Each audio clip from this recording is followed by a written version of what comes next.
ఆయన నటన అన్నది ఏ స్థాయిలో ఉంటుందనంటే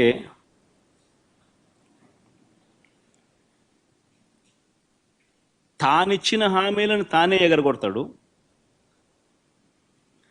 ఎగరగొట్టి చాలా బాధగా ఉంది అంటాడు,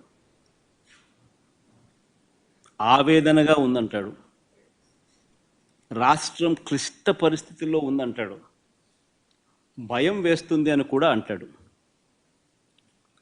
రాష్ట్రం ధ్వంసం అయిపోయింది అని కూడా అంటాడు. ఇవన్నీ కాక అనేటప్పుడు ఆ చేతులు ఊపడము, మాట్లాడడము, దాన వీర శూర కర్ణ.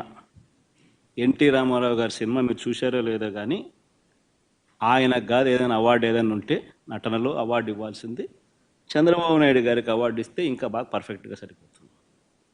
ఆ స్థాయిలో నటించే కార్యక్రమం. నేను ఇవన్నీ చెప్పా ఎన్నికలప్పుడు, ఇలానే జరుగుతుంది అని చెప్పా. చంద్రబాబు నాయుడు గారిని నమ్మడం అంటే చంద్రముఖిని నిద్ర లేపడమే అని చెప్పా. చంద్రబాబు నాయుడు